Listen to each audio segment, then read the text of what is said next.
Hello, hello, hello, and welcome to episode 30 of Break the Cycle with me, your host, Joshua Smith. Thank you guys so much for hanging out on a Thursday. I know I'm recording this on Wednesday.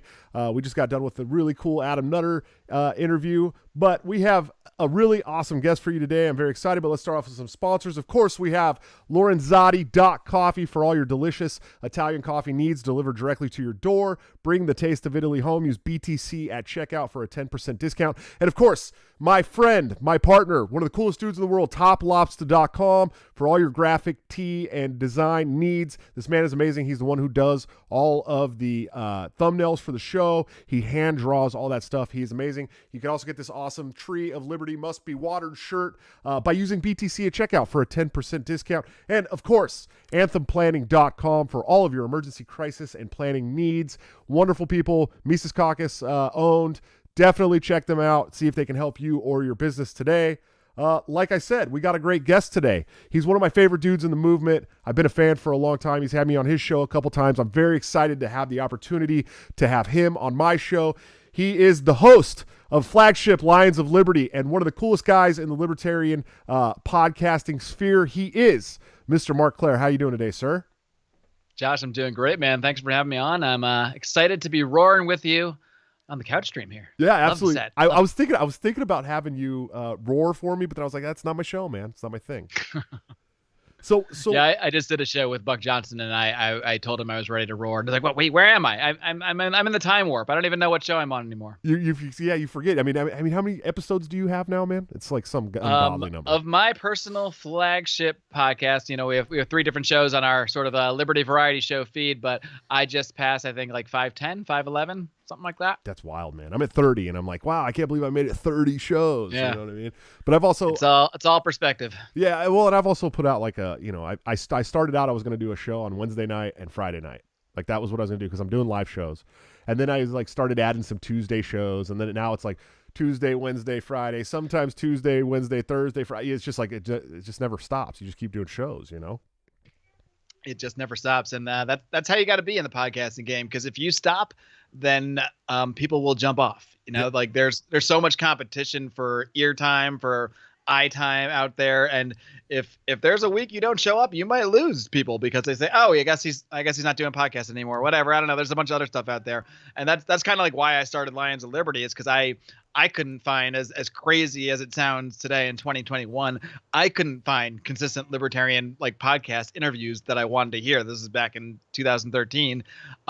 They just weren't there. Like sometimes Lou Rockwell did an interview, sometimes Robert Wenzel did an interview, but they weren't consistent. There wasn't the amount of content that I was craving. So I just decided to start it, and I haven't stopped since. Sure, man. Yeah, I was going to ask you about why you started the show, but yeah, I totally get it. I started this show actually in 2020. Back in the beginning of 2020, I was going to do an audio podcast only. I started recording. I did a couple episodes on my phone. I actually recorded it on my phone. And I put out a couple episodes, and then life happened. I went from being a bachelor to having 7 kids, and life changed drastically. And I just life comes at you fast. Yeah, dude, and you got to roll with the punches. And then I was like, I should probably get back to that fucking show. It's been like a year, And so then in August, I put out another episode, and then didn't put out anything else until this past March. And now I'm rolling. Now I got to go. I bought so much equipment that it was like, you can't say no now. Now you're invested. Yeah. And you put me to shame. I thought I had gone through some big life changes in the last year. All I got was a wife and a stepson. Look at you though. You got a whole household here. So I think you and I have both come a long way since the first time we met in person way back in the day. Oh, we're gonna get into that story, buddy. We're gonna get into that story. But you're always the one interviewing people, right? Like you are the guy that does this. And not a lot of people probably know about your origin story. So I want to find out how you came to liberty, how you became such a liberty-minded person and advocate for the ideals of liberty. Well, there's a lot of different starting points we could go with. We could start with like when I used to go on rides with my dad. He was like pretty much like a standard Republican, but he was huge into talk radio. Like that's all. If I was in the car with my dad, he's either listening to 50s doo-wop or like AM talk radio. This is in like the early to mid 90s. So I was always exposed to like this political conversation. Like specifically, I remember him listening to this guy Bob Grant. He was like a big talk radio guy in the New York area, and I didn't really form my own opinions at that time, but I was just immersed in it because I just heard it so much. So but I didn't really understand it either. And I remember I would ask a lot of questions. Like I would say things like, why should there even be a law about that? Or like, why should the government have anything to do with that? And it wasn't coming from a philosophical place. It was just a place of curiosity. Like a lot of these conversations between the left and the right, or Democrats and Republicans, I would find them like, sometimes I would agree with one more than another, but a lot of times I just found the whole thing kind of silly. I would just be like wondering why are they even having this conversation in the first place? So that was kind of my foray into just the politics. But when I really got into libertarian ideas was when I was in college. A good friend of mine who is currently a part of our podcast, he rotates in and out. He appears a lot on our bonus Patreon show called Conspiracy Corner. His name is Howie Snowden. He's a great friend of mine, and he, one of our many, many late night drinking sessions, he started telling me about this guy, this congressman, whose name was Ron Paul. Why is he telling me about a congressman? Because when Howie was in high school, he worked as a congressional page. It's basically like an intern for a congressman. And he would go to school from 5 a.m. to 10 a.m. every day, and then work from 10 a.m. to like whenever at night for this congressman. And he didn't work for Ron Paul. He worked for some like Pennsylvania Democrat. But like the only story he ever talked about was this guy Ron Paul. He would always make a point to go to listen to his speeches on the House floor. Sometimes he said he would go into his office and like hang out, and he would just talk to him about liberty. And I was just like, I thought it was weird that he was telling me about this like old congressman that he really liked, but he seemed really enthusiastic about him. And so he told me that he had this column that he wrote called Texas Straight Talk. So I went and started reading that column. And what stood out to me is that it really, the way his approach to politics was so different than any approach that I had ever heard growing up listening to all that talk radio, where it was always Republicans had these positions, they attacked Democrats attacked back. But Ron Paul, I mean, almost every article I was reading, and this is like the early 2000s, during the George W. Bush era, and almost every article that Ron Paul wrote was criticizing Republicans. It was criticizing the war on drugs. It was criticizing like Medicare Part B, Part D, whatever. Eventually the Iraq War and the response to 9/11, the war on terror, all of it, almost all of it actually was attacking Republicans. And that's what stood out to me more than anything else. Because what I realized was, he was breaking from the norm of not attacking your team, only going after the other side, because that's not how he looked at it. He looked at it through a prism of principle, through the lens of the ideas of liberty. And that really stood out to me. Before I even really understood the concepts themselves, it just impressed me that here was someone that was approaching the entire concept different than everybody else. He was approaching it not from this team mentality, but from a place of principle. And of course, that led me to just try to learn more about what those principles actually were. So from that point, I went down the whole rabbit hole, the Rothbards, the Mises, the whole gang, the whole crew, the Hayeks, etc. And it was only really when Ron Paul later, because this wasn't until 2007 when he ran, but I had been reading his columns now for 6 or 7 years. And I remember I saw this little blurb. I'll never forget it because I was at my job, like wasting time, and just looking at Yahoo News and saw this thing that said Texas Congressman Ron Paul announces, presidential exploratory committee. And I was just like, what? This guy's running for president? And I was just kind of like, well, that probably won't go anywhere, but it's interesting. And we all know kind of where it went from there. But it was really just getting immersed in that Ron Paul movement and seeing his bravery up on the stage, even when he's being mocked, being finger wagged by Rudy Giuliani, being told to apologize. The fact that he not only never backed down, despite being mocked by the moderators, by his opponents, basically treated like a child, like a stupid child that didn't even belong there. He didn't just not back down, he doubled down. And that just really impressed me. And prior to that point, For me, like libertarianism it was kind of just a hobby. It was just like an interest. It was just something I kept to myself. I never talked about this stuff with anybody else. I just kind of like read these books on my own, had these thoughts to myself, thought about, yeah, it'd be nice if things were different, but they're not. I never occurred to me I might be able to help change those things or influence those things. But when I saw Ron Paul up on the stage doing just that, and influencing people, influencing me, inspiring me to get involved, inspiring me to talk about politics for the first time, to actually start talking to my family and friends about the things that I believed. That's really what led me to the path of being an active member of the liberty movement, you might say. And eventually, I don't know how deep you want me to go into the founding of Lions of Liberty, but the short version is I inspired some fellow friends of mine from college into sort of this kind of group that we ended up calling the Lions of Liberty because we're from Penn State, the Nittany Lions. And we kind of just started out doing some blogging. Basically, we were a Ron Paul propaganda site. We just kind of talked about what Ron Paul was doing, why everything he was doing was great. But eventually we evolved into, some bigger articles about like the ideas of anarcho-capitalism. We did a lot of analyzing news. We were just trying to do anything we could do to gain some attention, kind of try to introduce these ideas to other people. And then one day, because I was so into podcasts, kind of circling back to what I was saying at the beginning of the show, I couldn't find the podcast content that I was craving. So I went out and created it, and everything kind of spiraled from there. You got to be the change you want to see, man. Exactly. I Gandhi'd that shit. Absolutely. And so talking about the first time that you and I met, that was totally serendipitous, man. It's the weirdest thing. I had been on Marc's podcast already. I had been on, I don't know if we had I think it was the debate. Was it the debate prior to that? No, I think I had just interviewed you because I think you had just started running for chair maybe, I don't know, a month or two prior to that. And so I interviewed you about that chair run, but that interview hadn't aired yet. I think it was actually airing like the next week, the next Monday. That's right. Yeah. Yeah.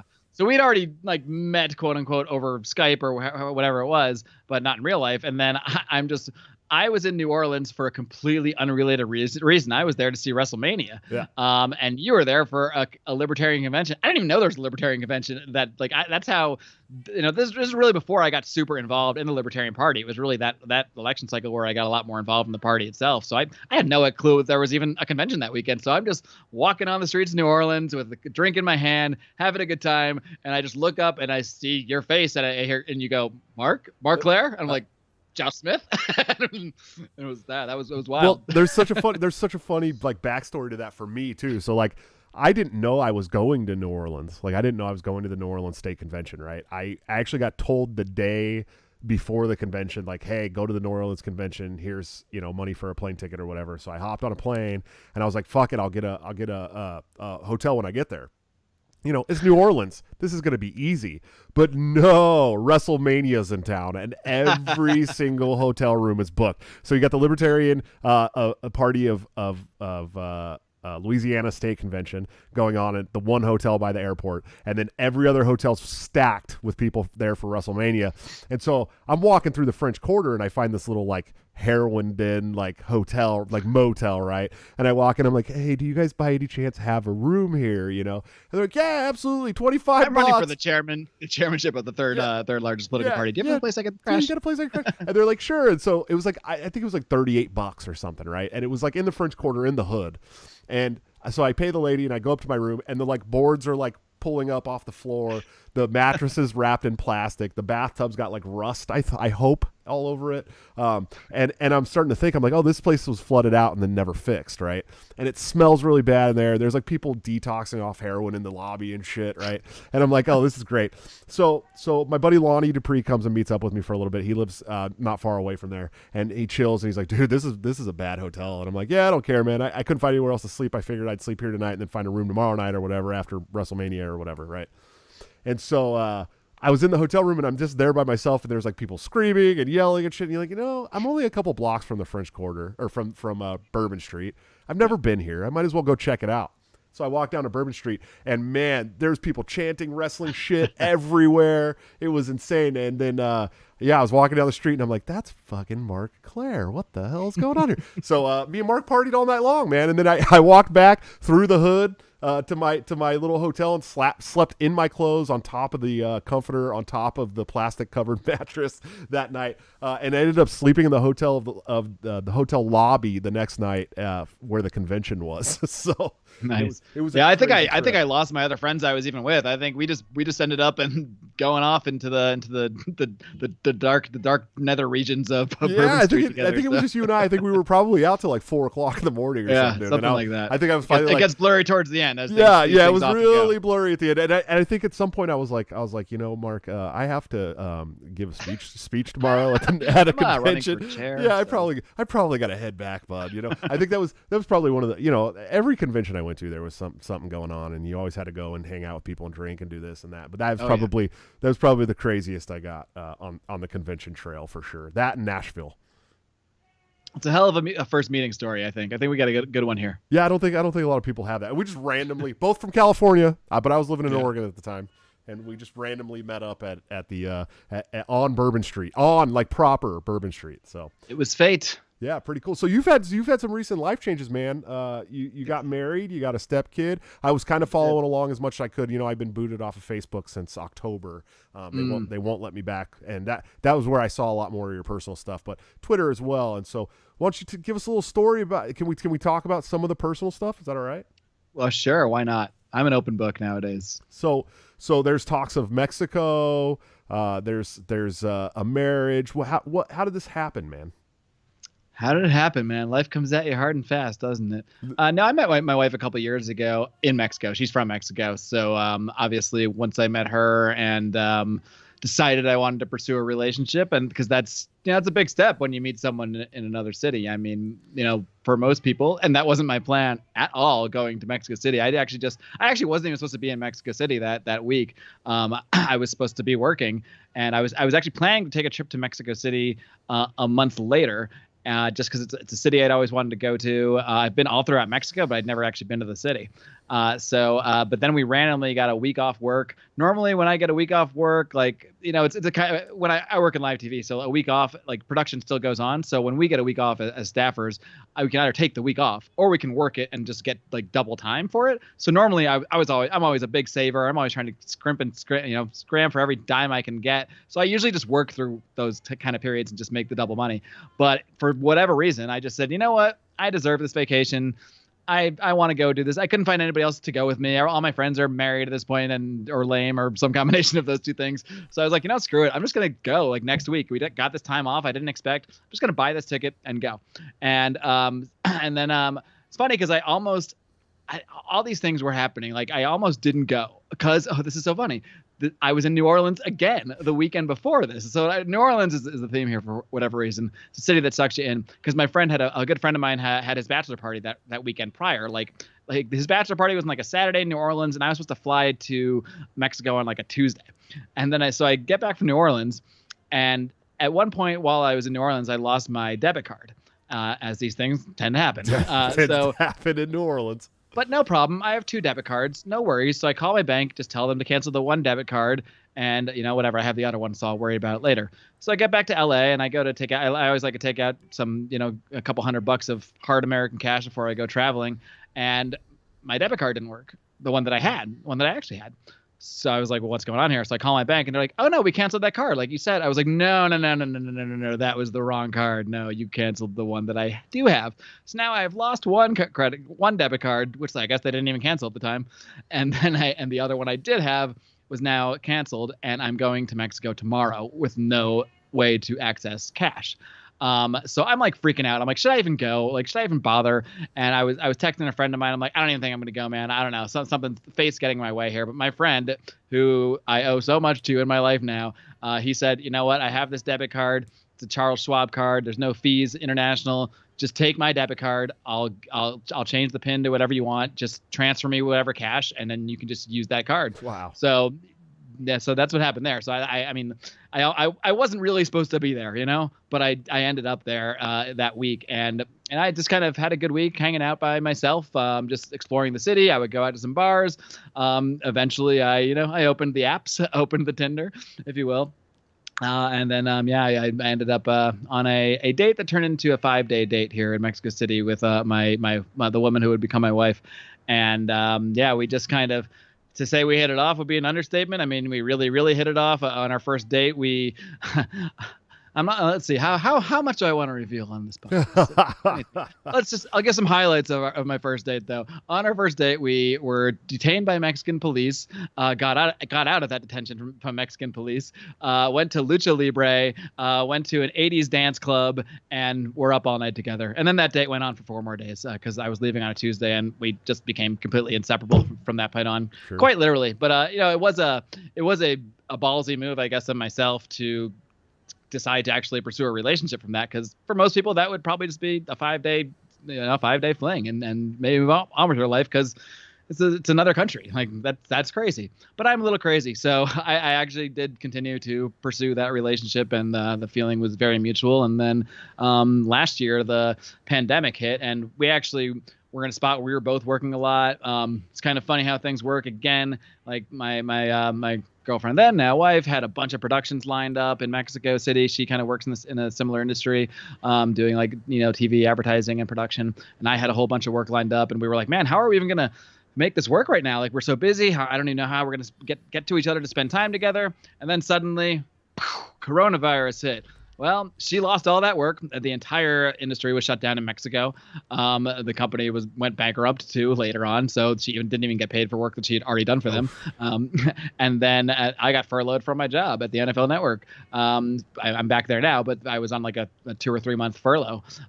So suddenly we had time. Yeah. So we took off, and we said, well, if we're going to be locked down here and not have jobs, we're not going to do it in LA. So we came down to Mexico. Really, literally, the house I am right now is next door to the house that we spent 3 months in together last year. And that's where our relationship really fermented, and where we decided to take things to the next level. And once we decided to do that, we were in the US, and but I don't know if people realize this, but getting married to someone from a different country is not a simple thing at all. They actually make it incredibly difficult.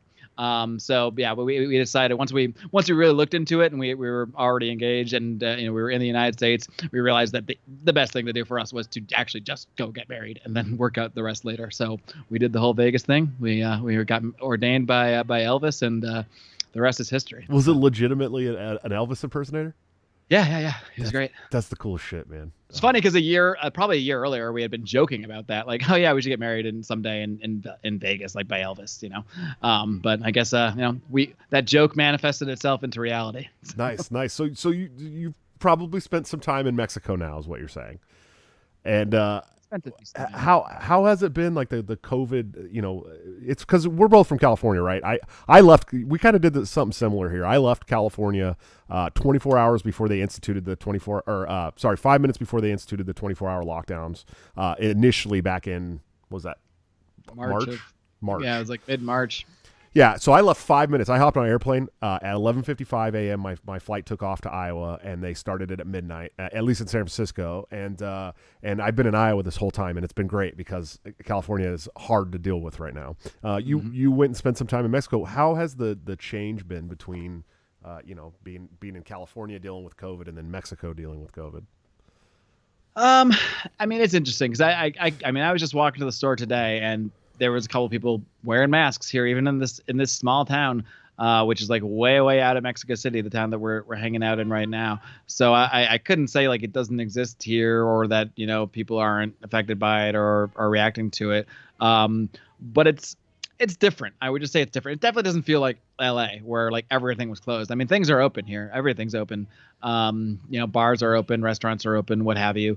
The one thing I noticed in Mexico, almost everywhere you go is temperature checked, which is interesting because that's actually one of the few things that if you're going to accept the idea that there is some pandemic, you're worried about people being sick, that actually makes sense. Like if you're concerned, if you're a private or company concerned about a sick person, yeah, a quick temperature check That's actually somewhat logical. I can see the logic there. Meanwhile, in the United States, we do everything but that. Like, Right. we do all this other random shit that doesn't do anything, that we know doesn't do anything. But I don't think I've ever had my temperature checked in the U.S. Maybe. No, I think like a restaurant or two in L.A. has done it, but not all of them. It's certainly not any kind of mandatory requirement. But that's one thing I noticed here almost everywhere.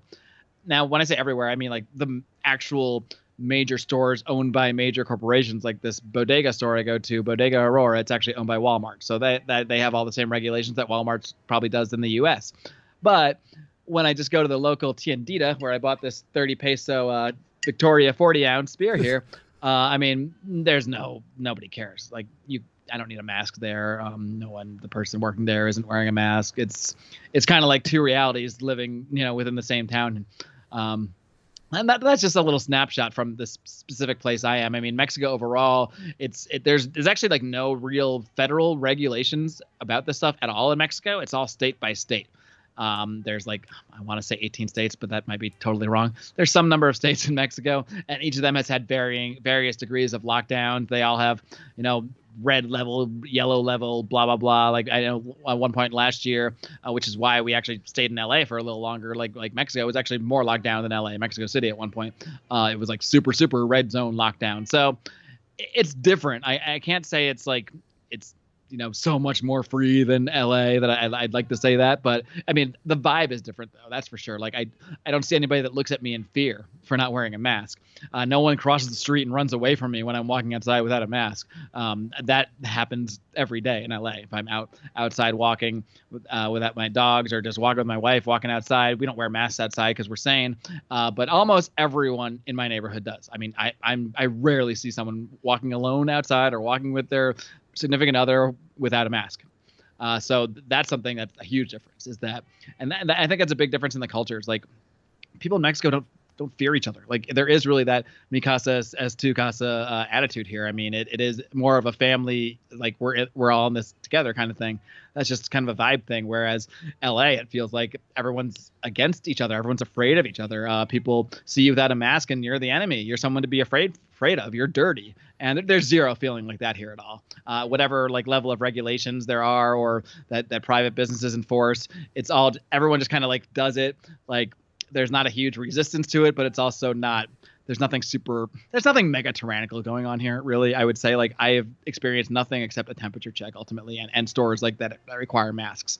That's about it. Sure. Because even when they first had lockdowns, like, think about Mexico, it's like, you're never going to enforce like some heavy lockdown where you don't let people work here. That's not going to happen. It's impossible. The people that would enforce those lockdowns, like the police, that's not how it works here. It's just not how it works here. Like people do not take the government seriously here, for the most part. I mean, almost universally in Mexico, even among people that go and vote and what have you, everyone knows the government is just this corrupt institution. It's a fact. It's not even questioned. And whatever extent you interact with the government here, whatever extent people interact with the government, it's all done under this veil of cynicism and this idea that, yes, we know this is some corrupt bullshit and we don't take it seriously, which is the exact opposite of LA. So, God, I wish that's how it was here. Yeah. It's a huge difference. So, I'm sure if you compared the laws on the books for the United States to Mexico, you could find many, many, many ways that Mexican law is less free than the United States. They don't have free speech protections. They essentially have Napoleonic law when it comes to criminal justice. At the same time, the attitude makes it feel much more free because most of the shit's just not enforced. Like, sure. Nobody's in jail in Mexico hardly at all. I mean, for good and bad reasons. Basically from what I've learned, what people tell me here, the only people in jail in Mexico are poor people, and that's for two reasons. One is that when someone commits a crime, like a cartel member commits a crime, or if a police officer commits a crime, what they will do is they will find a poor ass person and pay them to confess to that crime. And then that person who's already poor or whatever, their family is now set. Their family's good. Their family's got money. They got a free place to stay in this shitty Mexican jail for some amount of time. They'll probably be let out eventually. And the other poor people are just there because, they need a place to stay, and then they can go commit some petty crime and not because most people that get arrested in Mexico you're going to get out of it because they're going to pay off the cop. It's that simple. Whether you're a Mexican citizen or a gringo. If you're a gringo, you're going to have to pay a little bit of a higher rate. But that's basically the system. I'm not saying it's a good system, but it's a lot easier to get out of trouble than it is in the United States. That's for sure. Sure. Yeah, I actually have a funny story about that. When I was in the Navy, I was stationed in Coronado Island, San Diego, and I was under 21. And so when we were in port, I would, we'd get off of work on Friday and we'd, take the bus down to the border. We cross, because back then you could cross the border with your military ID. You didn't need a passport or anything. Mm-hmm. So we crossed the border into Tijuana. We buy a 12-pack of Tecate or whatever beer they had there. And then we get in a cab and take a cab down to Rosarito. It was about a 40-minute drive or whatever. Yes. I know it well. Yeah, great place to hang out on the weekends, man. It's a lot of fun, especially when you're like, awesome. 18, 19-year-old kid and you don't really have nothing else going on, It's a lot of fun, and they have like Iggy's and Papa's a beer and all, and Senior Frogs and all that stuff right on the beach. The Iggy's doesn't even have a roof. It's just got a bungee tower in the middle of the bar with a pool in it. I don't know if it's still there. I've been there. It's awesome. Yeah, it's a lot of fun, right? And so we actually we were pulling up in front of Iggy's on a Friday night. It just started to get dark, and a cop pulls up behind the cab, and we're all drinking beer in the taxi cab because they'd be like, yeah, pop a beer, enjoy, and we're drinking beers in the taxi cab. And the cops come up and they're like, oh, you're under arrest or whatever. And like, what do we do? You're drinking in the cab. I'm like, all right, well, and he just puts his hand out. He just sticks his hand out. Right. And come on, Gringo. And I'm like, oh, I think he wants some money. So like we just gave him under arrest. Yeah, I'm under arrest. Okay. So we the bouncer comes out of Iggy's and he goes, just pay the guy or whatever. He was like speaking half Spanish, half English to us.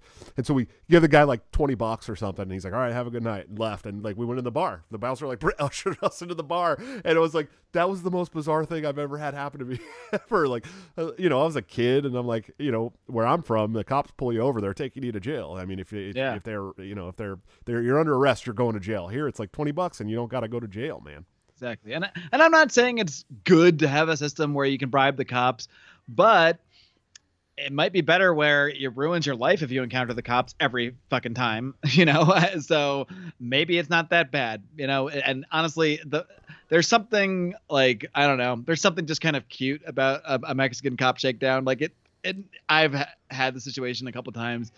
I've never really felt in any kind of like danger or any kind of worry because they don't want to bring you to jail and try to that's not why they're doing this. It's because they want like $20 because they're poor. They don't make any money. Don't make any money there. They don't make any money. And I mean that fucking almost literally. Like they really don't make any money. And the only way they can make money is accepting some petty bribes here and there from some gringos. So, it's not the end of the world. I'm not saying it's good, but I'm saying it might be better. It might be better than our system. Yeah, no shit. Here your life's ruined for a joint, man. Exactly. I live in Iowa, right? And they still arrest people for like petty possession of CBD here, dude. Wow. It blows my fucking mind. I'm like, CBD, really? Like, I'm from California, and I lived in Oregon and Southern Washington when they legalized weed in Washington. It was like you walk into a 7-Eleven and buy weed, man. They have CBD at like Walgreens in California. Yeah, it's like everywhere. I mean, and there's people sitting in jail here for CBD oil. I mean, CBD pins, all that shit. It blows my mind, man. It's pretty crazy. So getting back into the your marriage, because I know you want to talk a whole bunch about your personal life, but what were the hurdles and the challenges? Because I'm a libertarian who's pretty anti government drawn borders, and I understand how this shit can make things hard for people, especially. And you have one of those situations where it's like, this is a situation where this arbitrary line on the map has made it harder for you guys to be in love. What were some of the challenges you guys have had to deal with? Yeah, I mean, initially, even before we got married, I mean, there's just the challenge of like, because my wife didn't have a visa at the time at all. But she's had tourist visas in the past. She was able to get another tourist visa, so she was able to come visit me. But even that was a challenge in the sense that it's a harrowing experience to go down and like have to go to the U.S. embassy and request a visa. I mean, she had one before, so it was very easy for her. But for most Mexicans, for most people, it's impossible. Like the 10 people before her when she first went to go get her visa were all rejected. We're all just walking off crying or angry or cursing or what have you, because you really have to show like significant income to get that kind of visa, even just a regular tourist visa just to come visit. It's not easy at all. It's almost actually impossible for your average everyday Mexican to legally even come visit the United States, even if they have relatives or what have you. It's very, very difficult. For most people, like you have to be like really like middle class or what have you, showing income, showing lots of ties to the country. Anybody poor, like there's no way they're not going to give you even a regular visa. But yeah, then once we decided to get married, I mean, you're kind of left with like difficult choices. Like, I mean, you can, because we were actually originally going to get married in Mexico was our idea. And we still actually plan on having like more of a real wedding once we get through these challenging immigration hurdles. But yeah, we decided to, once we're in the United States when we planned this, when we started looking at the legal, all the legal options, and basically, the options, it's like you can't win. Either we could have gotten married outside of the country and just left and done it that way, the way we planned, in which case, it's questionable how that could be enforced, but technically you're not supposed to travel on a tourist visa with like a dual intent. So different lawyers said different things. Some say, yeah, you can still travel on a tourist visa when you're engaged and looking to get married, or even when you're married and going through the immigration process. But also the problem with all the laws and regulations is that at the end of the day, everything is up to the discretion of a CBP officer. So lawyers can give opinions, but their opinion is an opinion too. And the CBP officer's opinion is an opinion, but his is the opinion that matters, because that person can affect your whole fucking life. Because if you get rejected at the border, even for like an innocent reason, like that's going to fuck up everything. It's going to possibly mess up the entire future. So there it still is, because we're actually in the middle of the immigration process right now. We actually, as we record this, we're like 3 weeks away from having her green card interview, which will help things a lot once we get that. But yeah, I mean, you're even when you have a green card, technically it's at the discretion of the CBP officer. Only once you both have a passport, then you pretty much have a right to enter the country. But until that point, you really have no right. Like they can, even when we go back next week, technically it's possible they could look at her stuff, even though she's in a completely legal process and has a completely legal permission to leave the country. Technically, a CBP officer could look at all of that, which is all being done the exact right way, and say, no, I don't think you should be able to come into the country. And that could be it. I mean, it's not, I don't think that's going to happen. It's a small chance, very small chance, like almost minuscule, I would say, because we have everything on the up and up. We're doing everything right. But there's always that concern. Sure. I don't like talking to the government. It's like when you get pulled over, even if you know you did nothing wrong, even if I know I'm not drinking, no, I'm not speeding, I'm still nervous. And it's the same feeling flying into the United States with my wife. And that's not a feeling anybody should have to have when you're with your family, sure. To think it's possible that some guy could be having a bad day and send my wife away from me. Just because they want to. Yeah, it's crazy. Yeah. Just blows my mind. And all the pain and anguish from this comes from the American side of this. Oh, 100%. I mean, the Mexican government doesn't give a shit. No, zero fucks. They come right in. There has never been one day, even since coronavirus started, where an American could not freely enter Mexico. Essentially, no questions asked. Yes, there are technically questions asked. They hand you a form. They ask you what reason you're in the country for. They don't give a shit. They're happy to see you. They're glad you're here and coming into their country, and you're welcomed as a visitor. And that is almost universally true in Mexico. It's crazy to me, man. And it was like that when I was in the Navy. And then they started requiring passports. And then they said that military members couldn't go down there anymore at all because it had gotten too dangerous for Americans to be in Mexico. It's a really dangerous place for Americans, and this and that and this and that. I mean, have you encountered danger while you've been there? No, I have not. I have not encountered danger. And not to say that a lot of Mexico, certain parts of Mexico, there's heavy cartel activity, and it exists. Like, I'm not going to pretend it doesn't exist, but I've never encountered it. And then there certainly is crime, especially in Mexico City. Like, if my wife grew up in Mexico City, like every member of her family has been mugged multiple times in their life. It's just kind of a part of life. And so, that's a real thing. And that can happen, especially if you're a gringa. I mean, it's never happened to me, but it could. And but it's all about being smart, though. Don't wear flashy clothes. Don't not be aware of your surroundings. If you're aware of your surroundings, you're fine. Ultimately, that's pretty much true universally everywhere. It's the people that just do stupid shit and find themselves in a place they don't realize, they don't know where they are. They go into a bad area of town because they have no idea where they're going. Those are the kind of people that end up getting in trouble. But in terms of like danger, like no. I mean, yeah, things happen, and I mean, I see the same things on the news that other people see.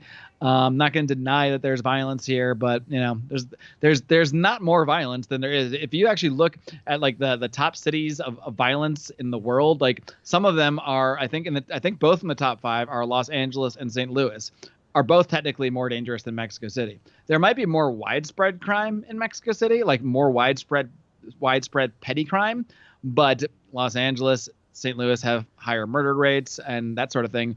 But even there, it's all in these very small areas. It's like it's all from like a very small part of Los Angeles. It's all from a very small part of St. Louis. So whether you're from Mexico or the U.S., if you're smart, you just don't go to those parts of those cities. I don't go to the bad parts of LA, and I don't have any trouble. I don't go to the bad parts when I'm visiting my sister and my nephew in St. Louis, and I don't have any trouble. I don't go to the bad parts when I'm in Mexico. I don't have any trouble. So I think that's kind of universally. The bad parts of St. Louis have the best barbecue, Mark. That's true. It's the same with Kansas City. Well, now that I'm in Des Moines, we're like same with LA actually too. Yeah, exactly. The best food is always in the worst parts of town, dude. That's just how it works. I'm not saying I literally never go there, but yeah. You don't go walking around at nighttime for no reason, bro. Right. I don't go to the bad parts of the bad parts. Yeah, exactly. I'm in Des Moines, Iowa now, so we're like 2.5 hours away from Kansas City, and so like every time we drive through Kansas City, I'm like, gotta stop and get ribs, man. You know what I mean? Like, and the best rib spots are in the worst parts of town. But that's okay, because everybody's happy when they're eating ribs, man. You know what I mean? It's trade-offs. You take a little extra risk for a lot more deliciousness, and that's the good trade-off. Exactly. I want those ribs that fall off the bone, man. It's what you get. That's what you get in Missouri. You know what I mean? That, and I don't know what else, but definitely that, and gun freedom. What's the do you know anything about the firearm stuff where you're at? Yeah, that's one area. Well, it's one of those things. There's the laws in the books, and then there's real life. But no, I mean, you cannot. It's almost impossible to own a gun in Mexico legally. So that's one downside, especially if you're big gun people. I'm a big gun rights person. I own a firearm in the United States, but I'm not like I like to go shoot at the range sometimes, but I'm not like. It's not like part of my personal culture. Like I'm not like obsessed with guns or anything. So to me, again, it's another trade-off. Yeah, I can't bring my handgun down here. So yeah, that's just a trade-off. You're from LA. You have a handgun, bro? You sure it's not illegal? Yeah, I'm sure. When I moved, it's frowned upon. I mean, people. I'm not kidding. I know people that are like horrified when they found out I own a handgun. Like, what? What do you mean? Couldn't you get hurt? Only people that have never touched a gun in their life say these things. Like, right. Like no, it's not. It's locked in a safe. It doesn't, and unloaded, and it's not gonna load itself or fire itself at anybody. So no, I'm not afraid of that. That's so funny. Yeah, when I moved back to California, I'd spent 7 years in Southern Washington and Oregon, and then briefly in Texas. And when I moved back to California, I had a Glock 21, Gen 4 Glock 21. It was illegal in California. Legal every other state except for California because it didn't have a visible auto loader. And I'm going, what the fuck? I don't even know that. I don't even know what that is. I don't even know what you guys are talking about. Yeah, well, all Gen 4 Glocks are illegal in California. I could not believe it, dude. It was just insane to me. The gun laws in California are completely random and completely inane, and most of them are just about superficial elements of guns because they are just made to placate people that are afraid of guns. So they take these terms, they create these terms that aren't even like real terms, like assault weapon or what have you. They or like whatever the thing you said, visible auto loader, what have you. And then they say you can't have those things, and then people go, oh look, my politician is doing something about the gun problem. And then they randomly enforce certain kinds of guns that you just can't have, or certain parts or that guns can't have, and it does nothing and it means nothing. But that's laws. Well, it's hilarious because if you get south of Stockton, right, like south of Stockton all the way down to like the Grapevine, every farmer's got like a stockpile of weapons that the government doesn't know about. And then as soon as you get north of Sacramento, all the way up, all the way to Oregon, every farmer has stockpiles of guns that the government doesn't know about. Because there's probably more guns in California than there are in any other state, but maybe I don't know. Florida, you know what I mean? Yeah. And so it's always been funny to me because you know these people in California have guns, this, and then you get into the inner cities like, LA and Oakland and San Francisco, and there's probably more illegal guns there than there are in the farms. For sure. But everything's illegal. You know what I mean? It's crazy to me, dude. Yeah, in Mexico, like, yeah, you can't. Let's just put it this way: you can't. I think there's like one gun store in the country, like one legal gun store, and you have to have some special license or something that only I think like the chief of police of all of Mexico can get. It's like one of those crazy things. But at the same time, there's nobody that doesn't know how to get a gun. Sure. You can get anything so, there. And exactly. One of the cool things about Mexico is the medical freedom, right? Like, yes, you have absolutely. the opportunity in Mexico to literally, you can go and buy shit that we have to get prescriptions for. You can go buy at the store there. So have you seen a lot of that since you've been there? Yeah, I mean, there's actually like medicines that my wife used to get over the counter that she can't even get with a prescription in the US. And she was like, when she first started coming to visit me, she'd be like, oh, can you just pick me up this thing? I'd be like, that thing? You can't get that thing. You're like, you got to go see a doctor to get that thing. I got to call a guy for that. Like, like, no, I can't just go get that thing. I mean, no, it's really crazy. The difference, like, and even like certain birth controls that you can't get there, or you can't get here, you can get there, and vice versa. But yeah, I mean, we both gotten like stem cell treatments from my wife's doctor, that just for our body, just for our, just to reset last year, and she's gotten it a couple times to help her with something, and helped her tremendously. I'm not sure if it's legal or not in the U.S. Maybe it would be. Sure as hell wouldn't be as easy. I mean, for a few thousand pesos, we got these like stem cell treatments last year, and my God, I was like a new person. It's like we were reborn. She actually had like her vision like changed. Like she actually had like an eye issue, and it went away like after doing these stem cells. I mean, it's just amazing. And yeah, I mean stuff like that you can get access to. I mean. Well, maybe some people would say that's bad, the unregulated free market, but I mean, we wouldn't be any of those people, so why even bring it up?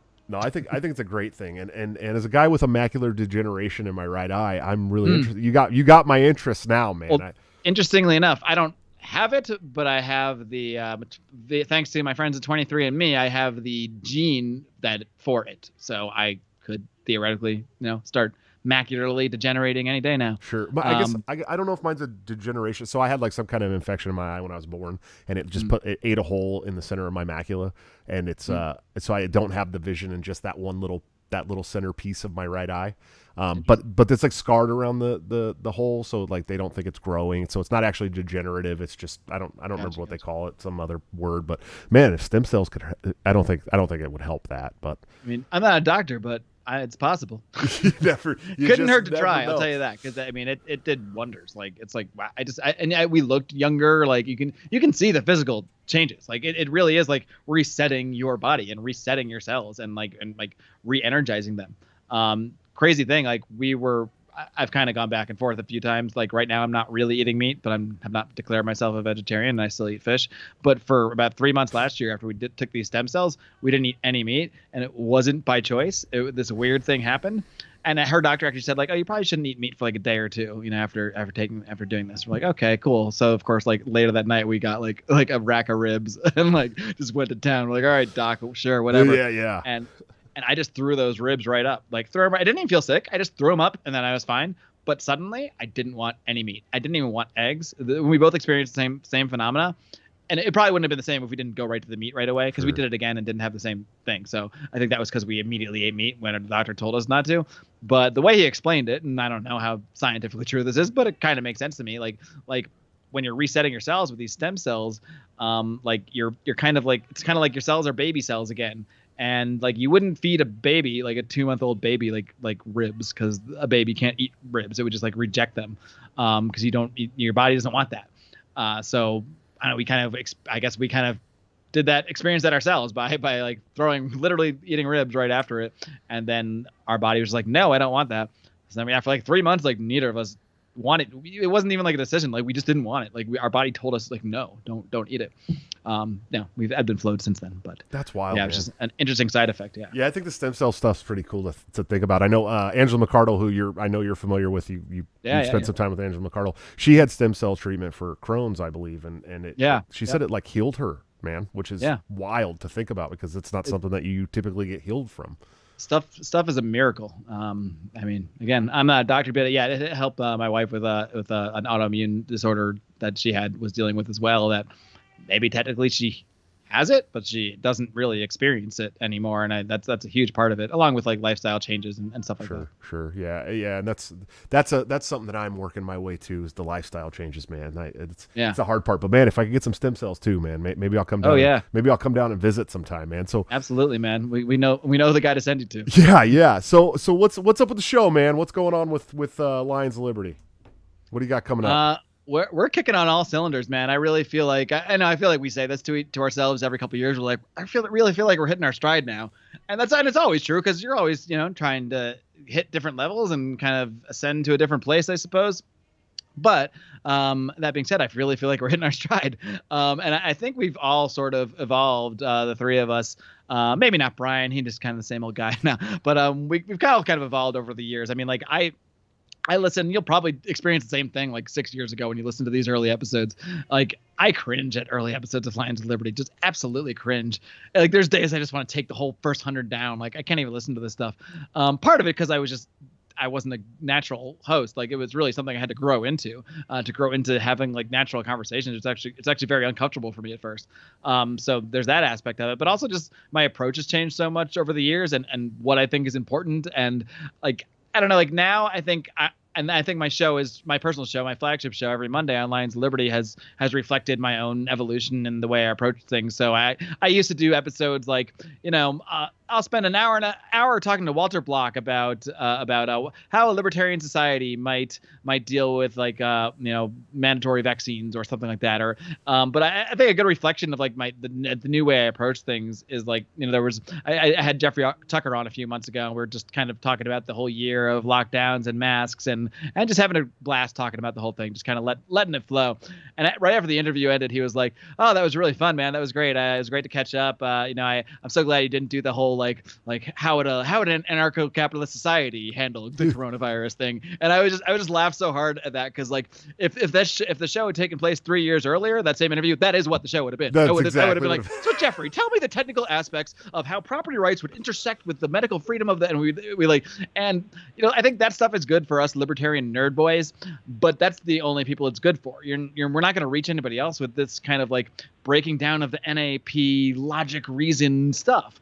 And I don't know about you. I think I do know about you. Like, I want to change the fucking world. Like, I don't want to just talk to our 1 or 2% of people that already like are kind of hardcore about this stuff and already have that logical reason, autist, aggro mind that we all have in some way. I want to actually fucking reach people. And I'm really coming to learn and understand that there are a lot of other ways to reach people and those are the ways that we need to all be exploring. And that's kind of the conversation that's been going on in the liberty movement right now. What is the best way to reach people? What are the best strategies to use? Should we be using the LP Mises caucus? Should we be using the Republican Party? And this is kind of a way to promote a debate I have coming up, which is going to be discussing that same topic. So I'm actually hosting a debate between Dave Smith and Tho Bishop. I think by the time this airs, that will have already happened for our patrons, and then it'll be running on Monday to the public. So when are you doing? Are you recording it tomorrow? I'm recording it tomorrow. Yeah. Oh man, dude, I can't wait. I'm a big fan of both of those people, man. I am too. I had Dave. Dave was my second guest I had on the show. So I'm leveraging those contacts, right? My second show was with Dave Smith. My first, it was my third because my first was Jacob Hornberger. My second was Pete Quinones, and my third was Dave Smith. I was like, if we're gonna start off a show, I'm gonna start it off right. And now we're down. Now we're 30 down the list, so I know where I stand. Dude, that's good company. I wanted you on the show a long time ago, man. But it's I'm constantly reaching out to people trying to get them to come on the show. But it's nice because I do have. Believe me, you should have all those guys on before me. I don't blame you at all. Dude, I would do the same thing. I was like, hey, listen, I'm gonna take these guys' platform, bro. You know what I mean? That's no, but you got a great platform. You got a great show. I'm a big fan of yours, man. No doubt about it. I think what you do is wonderful. I think you are definitely one of those voices that are changing the world. You are not nerdy ANCAP philosophy guy from that you may have been in the beginning. I'm trying to learn to not to be that guy as well. Thankfully, I mean, it lives within us all, but it does. We shouldn't reject its existence. We should appreciate it, love it for what it is, but not make that our entire mode of communicating with the rest of the world. Agree 100%, man. And it took me a lot of years to learn that. So, and I hope other people will too. And that's why I don't want my show to just be about libertarian bullshit all the time. That's why I like talking about stem cell shit and marriages and all kinds of other shit, because I want people to be entertained, but I don't just want to be like, and then Spooner said this, and then Rothbard said this, and this is how we can deal with this, and so it's a good thing, and I think you guys are doing a great thing. I think Odermatt's done some great stuff too. I'm a big fan of his as well, and I'm very happy to have you guys in here. Where can my wonderful followers find you at, Marc? Oh, they can find us, Lions Liberty, everywhere, at Lions Liberty, on Twitter. You can find me at Marc D. Clair. That's Marc with a C, the letter D, Clair, Clair, at Marc D. Clair. I go through tweeting bouts. I go through, like, there'll be a week where I'm just tweeting like a maniac, and then there'll be a week where I just, like, don't tweet. So I'm all over the place with that stuff. But I get into modes now and then, and I get snarky from time to time. You can also find me another podcast I started about almost a year ago. It was actually a product of the pandemic. It's the Second Print Comics podcast that I started with my friend Remzo Martinez. Every single Wednesday, we are two guys from sort of different comic fanhood generations. We look at a different comic book storyline or a certain character or what have you from our fanhood and just break it down, just have a good time doing it. And that's just another way I'm trying to get into the culture and connect with people on other levels outside of nerdy anarcho-capitalist. Holy shit, I didn't even know about this, Marc. Now I have a new podcast I'm going to have to listen to, because one more listener. I am also a comic book nerd, man. So this is great. Awesome. This is wonderful. We could do a whole other show on that. Yeah, and I'm a big fan of Remzo too. I think he's awesome too. So that's going to be pretty cool. I'm very excited for that. Now I have, how many episodes of that do I get to listen to? We just hit episode 42. Jeez, I got a lot of catching up to do, man. Yeah. So, well, shit. Once again, man, I really, really, really appreciate you coming on the show, dude. Like I said, I'm a big fan, and I'm glad you're doing what you're doing. And we will talk soon. Thanks, brother. It's been a blast, man. Thanks for having me on. Absolutely. Thank you so much. All right, guys. Another awesome episode of Break the Cycle. God, Marc Clair is just the coolest guy. Please go follow him. Check out his podcast if you don't already. Hopefully you do, because it's definitely worth it. Make sure you check out Lorenzotti.coffee for all your delicious Italian coffee needs delivered directly to your door. Bring the taste of Italy home. Use BTC at checkout for a 10% discount. Of course, my friend, my partner, one of the coolest guys in the interwebs, for all of your graphic design needs, toplobster.com. Check him out. Order stuff from his website. Use BTC at checkout for a 10% discount. You will not be disappointed. And, of course, anthemplanning.com for all your emergency planning needs. Check them out, man. They're doing great things. The government does this stuff, takes your money, and does a shitty job. These people are doing it more efficiently and definitely cheaper. And Amy Lepore, who I had on the show quite a few Wednesdays ago, is the owner. She's Mises Caucus from Delaware, and she really knows her shit. So check it out. And don't forget, tomorrow, I got the great Zuby on the show. You guys are going to love that. Definitely check it out. He is so cool, man. I can't wait for you guys to see this episode. I'm super stoked. Hopefully he'll share his platform with me for a little bit on Twitter, because the guy is just blown up like insanely. Check out the Patreon at patreon.com/breakthecyclejs. And if you hate Patreon as much as most libertarians do, you can go to subscribestar.com/breakthecyclejs. You can also now join the memberships on the YouTube channel by just hitting that button and paying $5 a month. Top Lobster has some awesome badges coming for you chatters that are in every single chat, every show. I can't tell you how much I appreciate you guys. If you want to support the show and you hate the monthly pledges through Patreon or Subscribestar, you can do that right here on YouTube. So I will see you guys tomorrow for the show with Subi. But until then, don't forget to break the cycle.